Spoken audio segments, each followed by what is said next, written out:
வணக்கம். ஜோதிட முரசு மிதுனம் செல்வம் பேசுகிறேன். ஐப்பசி மாத கிரக ராசி பலன்கள். துலாம் ராசி.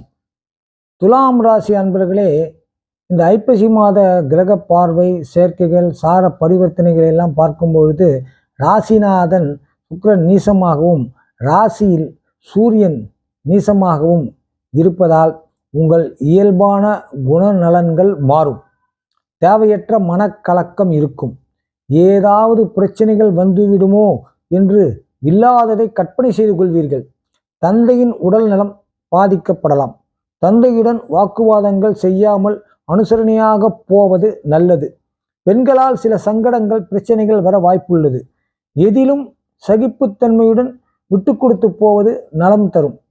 ஐப்பசி 15ஆம் தேதிக்கு மேல் சுக்கிரன் சொந்த வீட்டில் வந்து அமர்வதால் குழப்பங்கள், நெருக்கடிகள் நீங்கி நிம்மதி அடைவீர்கள். திருமணம் தடைபட்டு தள்ளிப்போய் கொண்டிருப்பவர்களுக்கு கல்யாணம் கூடி வரும் யோகம் வந்துள்ளது. தன குடும்ப வாக்குஸ்தானத்தில் செவ்வாய் புதன் சேர்ந்திருப்பதால் கணவன் மனைவி இடையே இருந்து வந்த மனக்குறைகள் நீங்கும். அமைதி, மகிழ்ச்சி, ஆனந்தம் உண்டாகும். உங்களுடைய பிரார்த்தனைகள் எல்லாம் நிறைவேறும் நேரம் வந்துள்ளது. நிலம், பிளாட், வீடு வாங்க இடம் பார்த்து கொண்டிருப்பவர்களுக்கு நல்ல சொத்து அமையும்.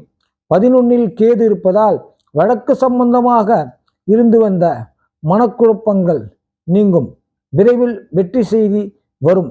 ராகு 5இல் தொடர்வதால் குழப்பங்கள் இருக்கும். பெண்களுக்கு வேலை செய்யும் இடத்திலும் தோழிகளிடமும் சில வருத்தங்கள் வந்து போகும். குரு சஞ்சாரம் காரணமாக பழைய கடன்களை அடைப்பதற்கு நல்ல வழி பிறக்கும். சொந்த பந்தங்கள் கை கொடுத்து உதவுவார்கள். பிறந்த நாள் விழா, வளைகாப்பு, சஷ்டியப்த பூர்த்தி போன்ற விசேஷங்களுக்கான ஏற்பாடுகளை செய்வீர்கள். சனி அமைப்பு காரணமாக அலைச்சல், திடீர் பயணங்கள் இருக்கும். மருத்துவமனையில் சிகிச்சையில் இருப்பவர்கள் பூரண குணமடைந்து வீடு திரும்புவார்கள்.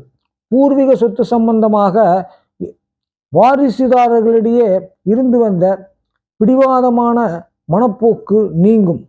சுமூகமான ஒரு உடன்பாடு ஏற்படும். புதிய வாடகை வீட்டில் பால் காய்ச்சும் அமைப்பு உள்ளது.